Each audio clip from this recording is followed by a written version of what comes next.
¿Puede escucharme, pastor? Sí, escucho, Dios le bendiga. Bendiciones, bendiciones, pastor. Amén. Quiero agradecerle, bueno, para los que nos están escuchando, hoy vamos a tener una entrevista al pastor Anderson Mora de República Dominicana, de la Iglesia Senda de Salvación.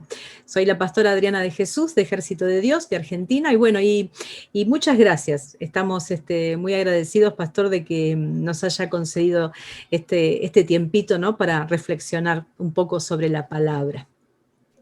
Amén, amén, amada pastora. El placer es nuestro. Gracias por la invitación. Es un placer compartir con ustedes. Muchas gracias. Pastor, ¿estamos en los tiempos finales?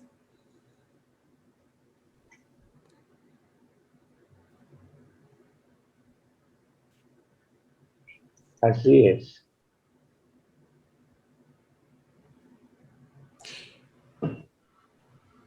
¿Cómo debe vivir el creyente todo esto que está ocurriendo, ¿no? Porque de golpe cambiaron todas los formatos de vida que llamábamos normales. Y nosotros, los que estamos al frente de una iglesia, sentimos mucho el miedo. Constantemente nos están pidiendo petición por enfermedades, hay mortandad, mucha gente que se ha quedado sin trabajo, mucha muerte. ¿Cómo debe el creyente transitar momentos que son duros, son duros? Así es. Bueno, amada pastora, yo entiendo que al principio cuando comenzó todo esto, yo oraba al Señor y decía, Señor, ¿qué es lo que pasa? ¿Cuál es la razón? Tiene que haber algo de parte tuya en todo esto. Y el Señor trataba conmigo, pastor, y me decía que en ese momento, de hace mucho tiempo, el mundo estaba muy de espalda a Dios, incluyendo la iglesia.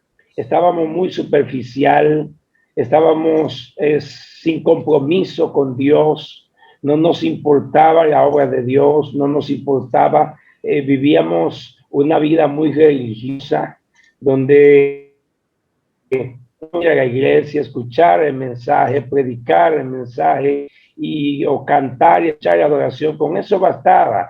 Y Dios estaba demandando más. El mundo estaba muy de espalda a Dios. Y los gobernantes pensaban que eran dueños del mundo y se olvidó que fue Dios que los puso en los lugares donde están. Entonces Dios tenía que hacerle saber al mundo que Él sigue siendo Dios y que Él es el Rey del universo y que nosotros lo que somos es por su misericordia, porque de repente los principales gobernantes del mundo pidieron la oración, tuvieron que reconocer que solamente Dios podía ayudarnos. Amén. Entonces, yo entiendo, pastora, con todo esto, que Dios nos está diciendo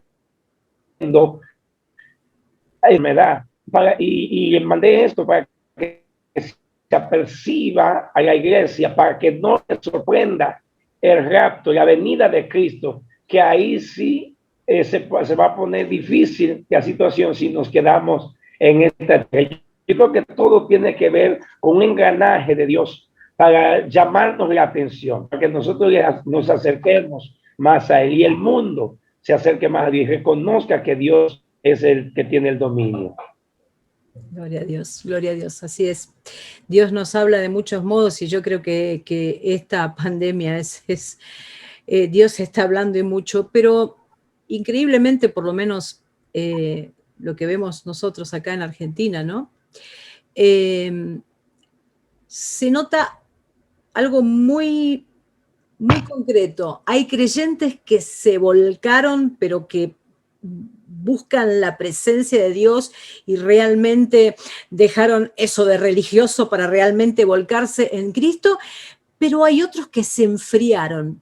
Y eso como Así, pastor a mí me desconcierta porque, a ver, yo percibo que deciden no agacharle la cabeza a Dios ni aún en momentos terribles. así es. ¿Y cómo se combate eso? ¿Qué se hace con los que se enfrían, pastor? Es algo con lo que estamos lidiando todos los pastores. Es algo muy difícil. Gracias a Dios en este tiempo, pues la gente está retornando. Al principio nadie quería asistir a la iglesia. Era un caos, era algo alarmante, preocupante, donde creo que todos los pastores no despegábamos las rodillas del suelo, orando a Dios para que tuviera misericordia, porque los pastores amamos las ovejas y nos damos por las ovejas y nos preocupa las ovejas. Y si, como dice la palabra, si nosotros, a veces nosotros pastores cedemos nuestra felicidad para hacer felices a los demás. A veces el pastor necesita que alguien lo haga reír y es uno que tiene que hacer reír a otros. A veces uno necesita una palabra de fortaleza y es uno que tiene que fortalecer a otros.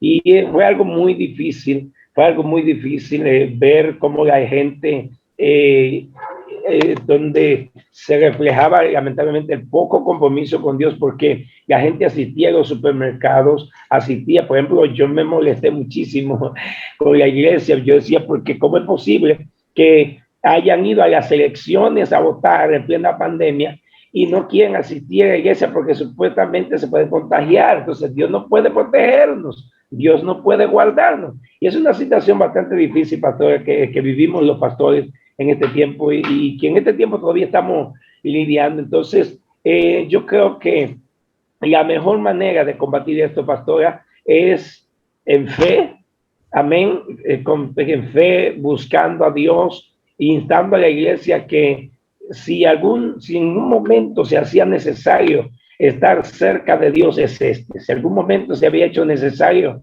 estar conectado con Dios, es este. Si algún momento se había hecho necesario tomar las cosas en serio, es en estos momentos. No podemos pasarlo por a la ligera, no podemos, amén. Entonces creo que de la mejor manera de combatir esta situación es en el altar, e instando a los hermanos y ir al altar, volvernos al altar. Ahí está nuestra victoria. De ahí dependerá nuestra victoria y nuestro éxito en estos tiempos. Tal cual, tal cual. ¿Y cuál es, pastor, el peligro de un hogar que no tiene a Dios? Que no tiene el fueguito encendido, que no tiene el arca de la presencia así dentro de su hogar. ¿Cuáles son los peligros de un hogar sin Dios? Hoy, en estos tiempos de tanta aflicción. Amén, pastora. Yo creo, siempre he dicho, cuando me invitan a dar conferencias para la familia, y digo que a veces, pastora, se llama un hogar bendecido, el hogar donde papá y mamá tienen buen trabajo, tienen buenos sueldos, donde los hijos están en la universidad, algunos están graduados, y verdad, y que familia está bien, y muchos llaman eso bendecido, pero yo digo sin temor a equivocarme, que un hogar bendecido es donde Jesús es el centro, es donde hay amor de Dios, es donde hay poder de Dios, es donde los hijos no son cristianos porque papá y mamá son cristianos, sino que los hijos son cristianos por convicción, porque lo que han visto de sus padres los ha llevado a amar a Dios, a servirle a Dios, y han aprendido a cultivar su relación con Dios. Entonces, el hogar donde Dios no es el centro va a tener muchas dificultades, va a tener muchas abundancias materiales, pero no va a haber felicidad, no va a haber comprensión. La unidad entre papá y mamá no va a ser la mejor. Y si papá y mamá no están bien, pues los hijos no están bien. Entonces, yo le digo a los hermanos de la iglesia donde voy a dar conferencias, cuando Dios me permite dar conferencias, que el hogar, la familia necesita cultivar la relación con Dios. porque Dios es el centro. Si Dios no es el centro del hogar, el hogar no tiene fundamento, por más abundancia que haya. Por eso ella dice, pastora, que mejor es una casa, un bocado seco y en paz, que una casa llena de provisión y en contienda. Amén, yo le enseño, pero un hogar donde, por ejemplo, pastora, yo tengo 4 niños, el mayor tiene 14 años, pero ya ese jovencito es el pianista de la iglesia, el de 9, el de 10 años es el baterista, hasta el de 5 años ya toca batería. Qué lindo, esa es la bendición. Todos adoran al Señor, todos hacen algo. Por ejemplo, hace unos días tuvimos 2 semanas de escuela bíblica de niños y fue interesante cómo mis hijos se involucraban y se aprendían las citas bíblicas y participaban, lo que más levantaba las manos. Entonces uno dice, wow, gloria a Dios, porque no solamente van a la iglesia porque no van a la iglesia, ellos están aprendiendo lo que es ser cristiano. Y es una bendición. Entonces creo, pastora, que ahí radica el éxito de una familia, en Cristo como centro del hogar. Exactamente. Claro, tiene razón usted, porque el mundo ve que un hogar próspero desde lo natural, desde lo económico, pero sí, un hogar bendecido es un hogar que tiene a Dios. Y qué linda bendición con respecto a sus hijos, es algo muy lindo. Pastor, yo no sé si usted tiene la misma apreciación, pero ¿usted nota soberbia en los púlpitos? Como que hay una delgada línea en donde el hombre de Dios, a veces, cuanto más sabe de teología, más sabe de doctrina, más sabe de dogmas, que esto roza lo soberbio, y como que se predica a veces. Una cosa es la pasión por las almas, que es lo que nos tiene que mover desde el altar, pero se predica como sin amor y con soberbia. ¿Por qué pasa eso? ¿Por qué pasa eso? Yo creo, pastora, que una de las cosas, por misericordia de Dios, yo tengo un programa radial miércoles y jueves de 8 a 11 de la mañana, y la semana pasada hablaba acerca de eso, de qué le pasa a la iglesia, qué está pasando con la iglesia. Y algo, pastora, que entiendo que es lo que ha pasado en este tiempo, que se ha perdido el temor a Dios. Antes, Dios no nos llama a ser maestros del púlpito. Dios nos llama a alimentar con humildad. Amén. Entonces, lamentablemente, hoy en día, en República Dominicana, decimos, hay muchos ministros aceitosos, orgullosos, que por el grado ministerial que tienen, pues entienden que ya entonces se crea un elitismo. O sea, pastora, yo entiendo que nosotros somos servidores, por más que Dios nos use, y que tenemos que ser asequibles a la gente para que la gente tenga confianza. Es decir, pastora Diana, ore por mí, pastor Anderson Mora, ore por mí, porque ¿cómo irán si no hay quien les predique? No sé, si nosotros somos los que tenemos la unción de los que tenemos el poder de Dios, no podemos estar con un elitismo que solamente los de arriba pueden estar con nosotros, porque no fue lo que nos enseñó Jesús. Jesús hizo lugar por una sola alma, pastora. Y hoy en día, si usted me invita y usted no me dice cuántos miembros hay en su iglesia, pues difícilmente me ve. Hoy en día usted me invita y si yo no me dice cuánto me va a dar de ofrenda, difícilmente me vea en su congregación. Y ese no es el evangelio. El evangelio da por gracia que por gracia hemos recibido. El evangelio es humildad. Cristo dijo, aprendan de mí que soy manso y humilde de corazón. Yo siempre he dicho, pastora, por más que Dios nos use, por más alto que Dios nos ponga, el bueno es Dios, la gloria es de Dios. Lo que nosotros somos no es porque somos mejor que nadie, es que la misericordia de Dios nos ha traído aquí. Cuando un enfermo se sana es una bendición, donde uno tiene que darle gloria a Dios porque Dios lo hizo. Sí. Y hay más personas que tienen una enfermedad y quizás no se sanaron ese día y quieren acercarse, pastor Anderson Mora. Oye, por mí es una bendición usted poder servir a la gente, porque eso es lo que Cristo nos enseñó. Entonces, pastora, yo creo que la falta de temor a Dios es lo que ha producido la soberbia en los púlpitos. Usted puede notar, y yo no acostumbro hablar de los ministros, porque usted puede notar cómo se ve por encima de la ropa, la arrogancia, la prepotencia. Entonces, o sea, no concuerda un mensaje que usted está hablando de Jesús, cuando su rostro en su vida hay prepotencia, no concuerda, se cae el mensaje.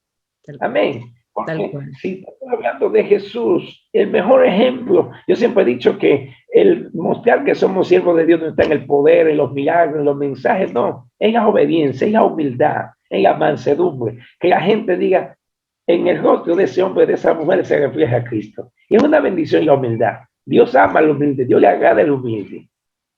Así es. Pero lamentablemente también estamos viviendo el tiempo en eso, yo noto eso, ¿no? Y realmente que es triste ver cayendo en soberbia cuando el principio de la sabiduría es el temor de Dios, ¿no? A hombres realmente, a verdaderos hombres en Cristo que, como la adoración, adoradores que de golpe se convierten en estrellas. Algo tan sublime como es la adoración, y que, a ver, parecen estrellas de Hollywood. La iglesia de la Odisea, pastor, estamos viendo lamentablemente. La iglesia de la Odisea, alguien que se creía una estrella, que se cree poderoso, y yo le dice, tú no eres nadie, vete al altar para que aprenda, entonces tú vas a ser rico. Y yo no tengo dudas de que el Señor nos está procesando como iglesia, porque sí éramos una iglesia tibia, y concuerdo con usted en lo que hablamos al comienzo, ¿no? Esto de falta de compromiso, sin fuego, sin esa cosa de, bueno, voy, me congrego. Una de las cosas que duelen es que a veces uno tiene que insistir a las ovejas para que vengan a congregarse, o sea, no, es de locos. No, como pidiendo un favor, como si Dios no fuera Dios, a ver, como si no necesitaran a Dios, ¿no? Son cosas que bueno, que cuestan mucho, tenemos que remar, ¿no? Contra la corriente, y qué importante, ¿no? Que el cristiano de una vez por todas aprenda a caminar en humildad, Pastor, ¿qué es unción? Amén. ¿Qué es la unción? La unción, pastora, ¿verdad? Nos dice, según el hebreo, la unción, el término unción viene del hebreo mashah, que es la acción, ¿verdad?, de untar con aceite algo o alguien para consagrarlo al ministerio. Por ejemplo, Dios le dice a Moisés, y haga de esto el aceite de la santa unción, pero cuando nos vamos en sí a lo que es la esencia de la unción, amén, es el poder de Dios manifestado. Es lo que Cristo en el Nuevo Testamento, en Hechos 1, 4 y 8, le dice a los discípulos, no salgan de Jerusalén hasta que no reciban eso, hasta que no reciban la promesa. En el versículo 8 le dice, porque van a recibir poder cuando haya venido la unción, la manifestación de Dios sobre su vida. Amén. Gloria al nombre del Señor. La unción es la manifestación de Dios en nosotros, es el motor que nos mueve. Por eso Jesús le dice, van a recibir poder cuando venga sobre ustedes la unción, el poder del Espíritu Santo. Entonces, la unción los va a facultar para ustedes manifestar el poder de Dios, para hacer milagros, para hacer señales, para hacer prodigios. Entonces, es lo que hace la diferencia entre un cristiano y otro. Es lo que hace la diferencia entre un mensaje teológico a un mensaje poderoso.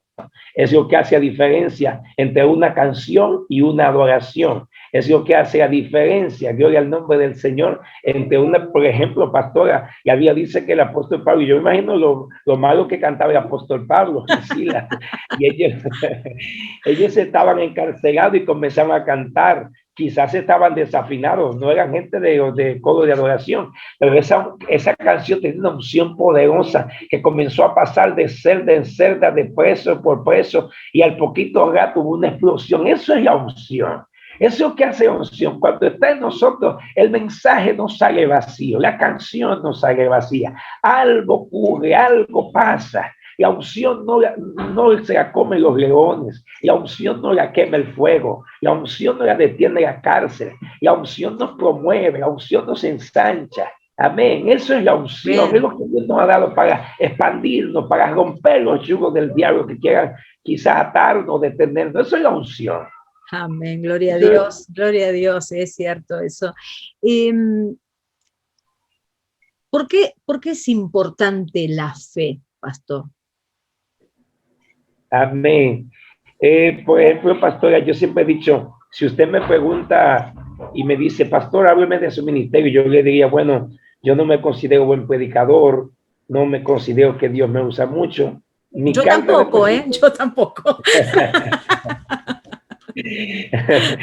Mi carta de presentación, pastora, es la fe, que le creo a Dios. Mire, voy a hacerte un pequeño testimonio porque ayer me reí. Yo estaba donde mis hermanos que viven en otra ciudad, fui a visitarlos, y un hermano mío, él cría gallinas, guineas. Bueno, si usted viene un día a República Dominicana, que vamos a dar un tour allá, para que se para que se coma una gallina allá guisada y una guinea que la preparan bien sabroso.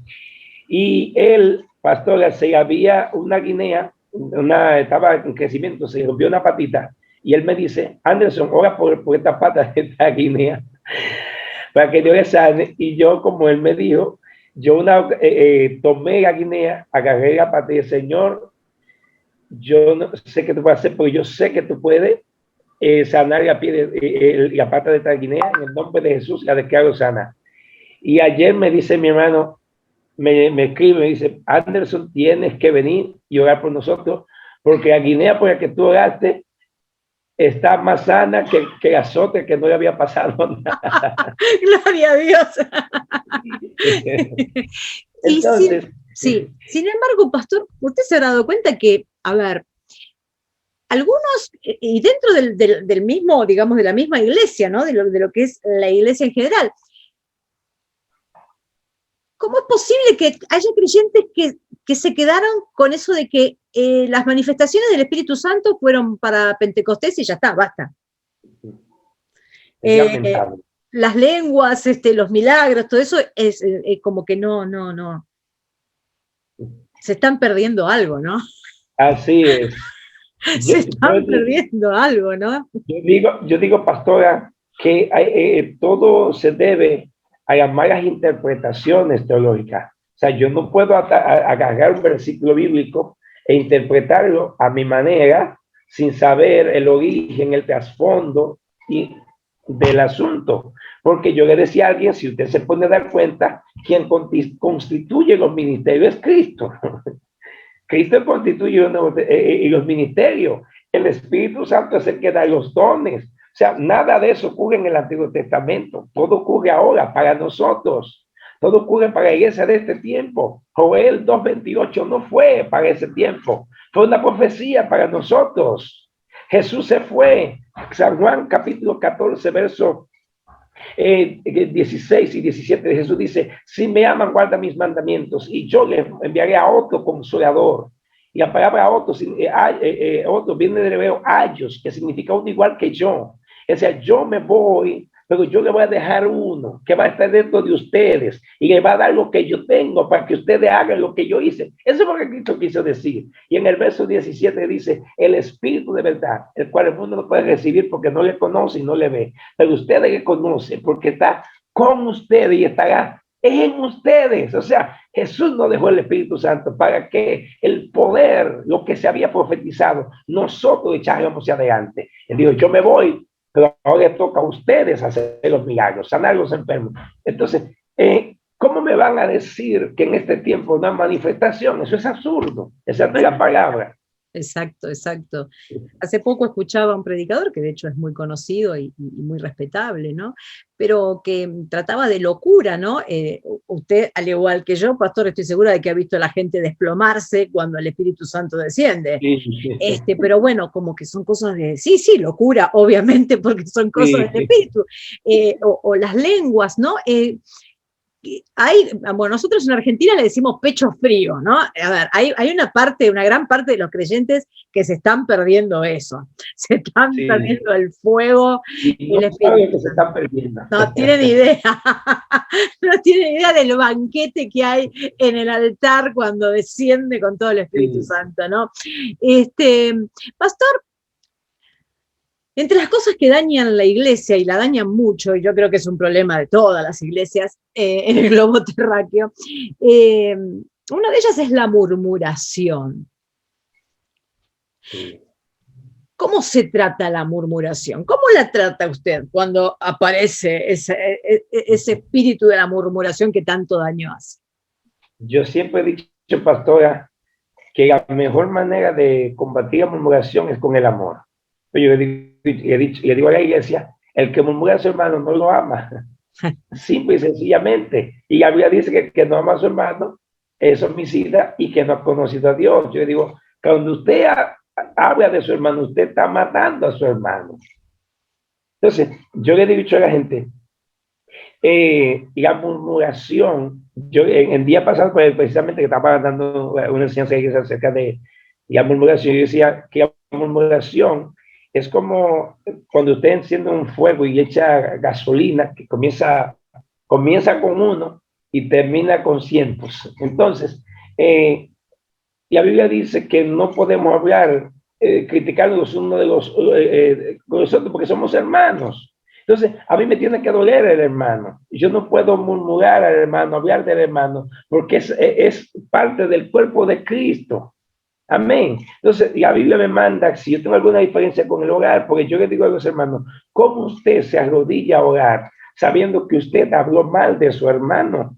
Dios no le va a responder, porque la Biblia dice que antes de ir al altar, reconcíliate con tu hermano, aún para ofrendar. Amén. Entonces, lamentablemente es un flagelo que se está dando mucho y que ha tomado mucho auge. La murmuración, la gente no tiene temor de Dios y es tremendo, es lamentable, ¿verdad? Porque ¿cómo pues, me puedo yo prestar para hablar de un hermano, para hablar de una persona que tiene una debilidad y que quizás está luchando para salir de eso y no ha podido? Entonces yo no puedo murmurarlo. La Biblia no me manda a mí a ser juez, pastora. Y hay algo que el Señor trataba conmigo en estos días. Pastora, Satanás no juzga a nadie, ni Dios juzga a nadie. Somos nosotros que juzgamos.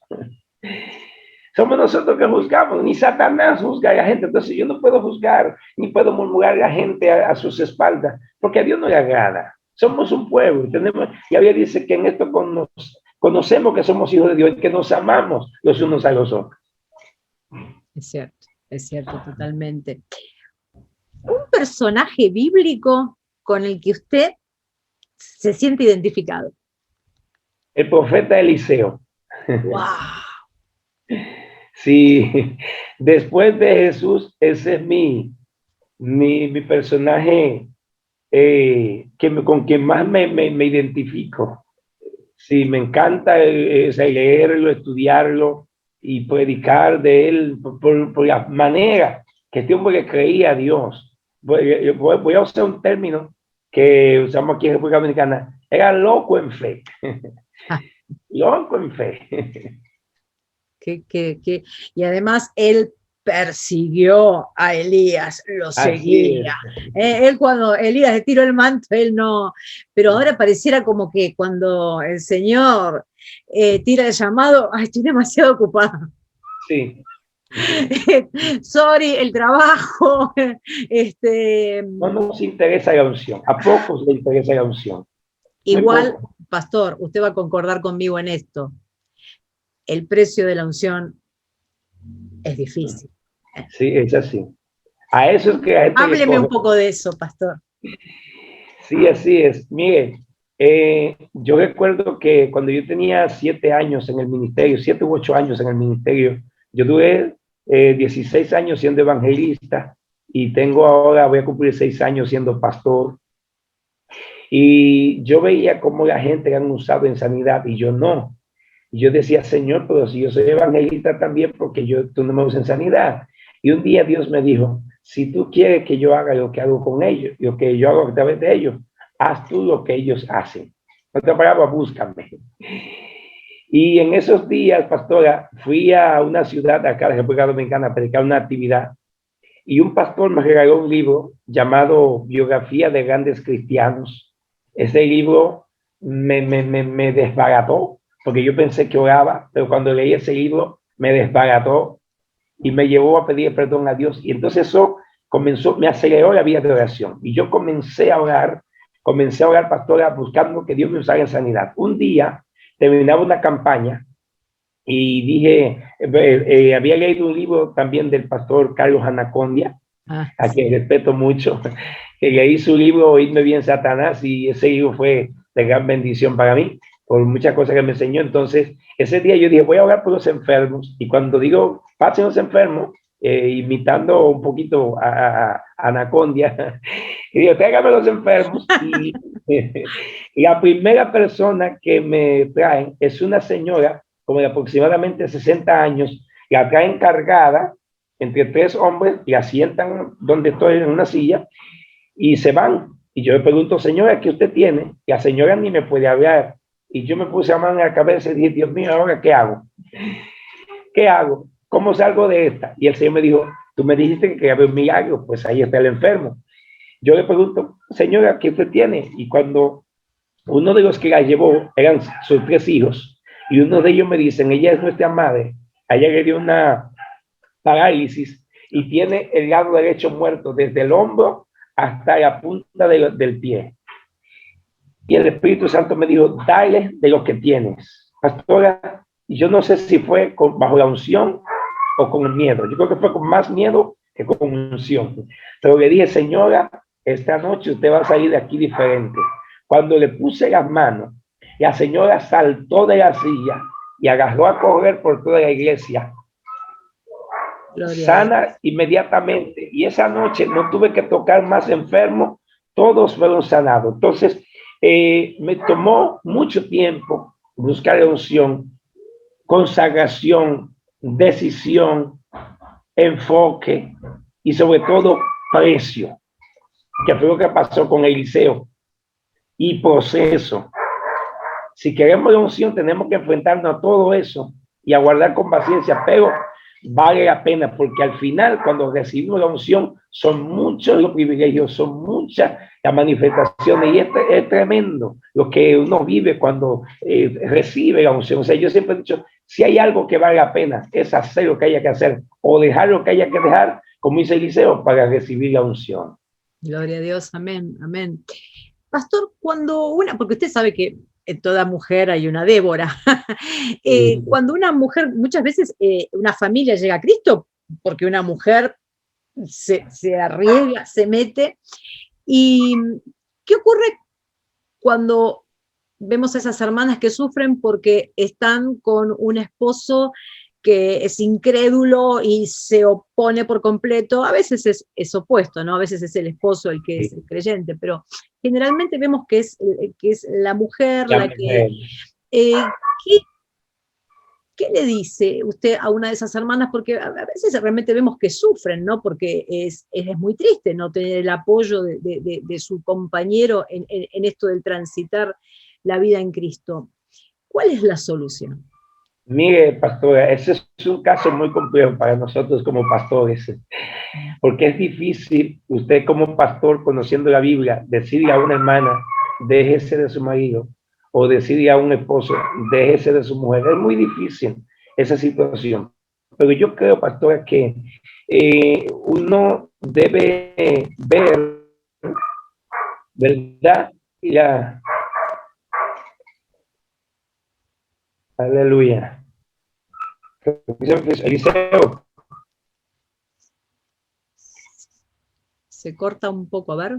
No sé dónde te creo que sí. ¿Me escucha? Sí, yo lo escucho perfecto, ¿eh? Ok. Yo decía que lo importante es uno, Eliseo, vaya, lo importante es uno analizar la situación, ¿verdad? Sí. Analizar la situación, porque Por ejemplo, uno sabe bíblicamente que a Dios no le agrada, ¿verdad? Pues el divorcio. Pero hay momentos, pastora, que hay ocasiones que se hace evidente la separación, porque una cosa que uno tiene que saber es ponerse en el zapato de los demás. ¿Qué haría usted si estuviera pasando esa situación? Amén. Entonces, a veces a nosotros se nos hace muy fácil. No, eso es del diablo, eso no es de Dios, Dios no agrada eso. Pero hay personas que son naval, que son gente destinada para la perdición, ¿sí? Que no le interesa a Dios. Hay personas que Dios dice, ok, yo voy a restaurar. Puede comentar. Hay personas que dicen, ok, yo voy a restaurar tu matrimonio, y es una bendición, ¿verdad? Que sí, pues uno sabe que la promesa está ahí, pero cuando no es así, pastora, es muy difícil el caso,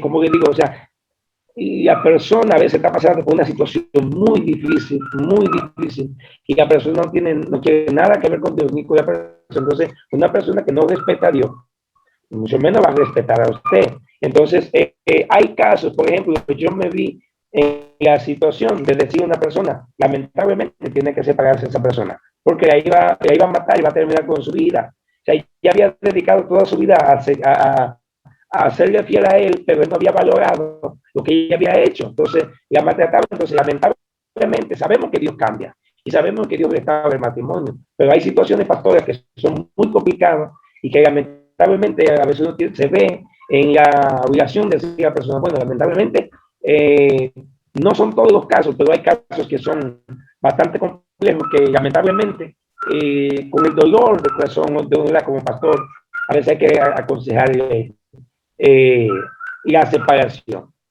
Ese es mi concepto en ese caso. Y me parece muy valiente que no todos los pastores se atreven a decirlo así abiertamente como usted lo está diciendo. Estoy completamente de acuerdo. Lo que pasa que a veces tenemos hermanas que piensan que estar en Cristo significa venir con un ojo negro o sin un diente, es parte de lo que el Señor espera dentro de un matrimonio y que uno debe continuar igual. ¿Usted me escucha, pastor?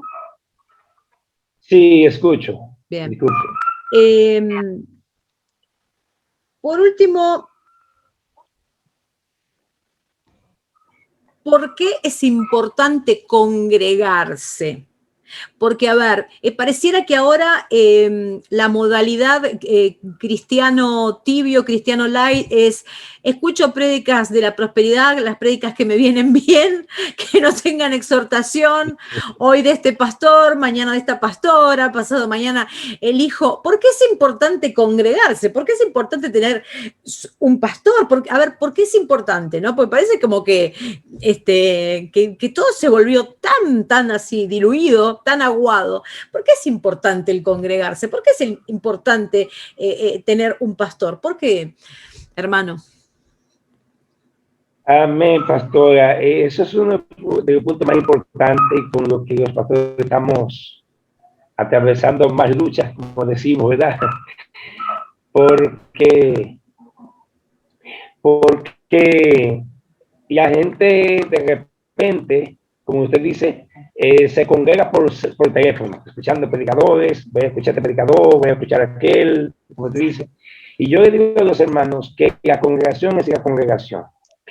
Porque no es, usted puede escuchar cientos de predicadores en las redes, pero no es lo mismo cuando usted va al culto, que comienza esa adoración, que usted se involucra, que hay ocasiones que usted llega sin ánimo, sin fuerza, pero comienza el pueblo a adorar, y de repente usted dijo, hay gente que dice, bueno, me voy a quedar en el banco de atrás, me voy a quedar en el banco de atrás y ahí no voy a hacer nada, voy a tirar el culto de aquí. De repente comienza la adoración y comienza la gente a decir aleluya y comienza la gente a decir gloria a Dios y de repente que puede hacer nada, de repente levanta la mano y de repente levanta las dos y cuando usted viene a darse cuenta ya está saltando, está danzando, está adorando a Dios, amén. Entonces el culto es lo que mantiene vivo al creyente, que mantiene en fuego al creyente. la coinonía con los hermanos, la adoración de los hermanos, escuchar la palabra del pastor, del predicador, recibir esa unción, la oración. Por ejemplo, yo soy de un campo de República Dominicana y en ese campo sí. hacemos lo que se llama fogón, que es con algunos palos secos, ¿verdad? Y cuando lo hacemos así, ¿verdad? Entonces, yo digo, y decía a los hermanos, con un solo palo no se puede hacer fuego. Para que haya fuego tiene que haber varios palos para que el fuego se encienda. Entonces, una persona sola no puede encender un fuego en su casa, no se puede edificar a sí mismo. Ninguno de nosotros podemos edificar a nosotros mismos, sino que el ambiente, la coinonía, la adoración con los hermanos, eso es algo que es vital para el cristiano. Y por más que una persona, escuche predicadores siempre he dicho, una persona que pase 15 días sin congregarse es un candidato sólido a descarriarse pronto. Totalmente. Porque la congregación es vital para el creyente. Totalmente. Pastor, para irnos despidiendo, primero que le quiero agradecer, ¿sí? Por su amabilidad, sinceramente, agradecerle con la humildad y con la valentía con que se expresó en todos los conceptos que hemos tocado, ¿no? Le voy a pedir que, por favor, ore por todos nosotros, los que lo estamos escuchando, ¿sí? Le voy a pedir una oración.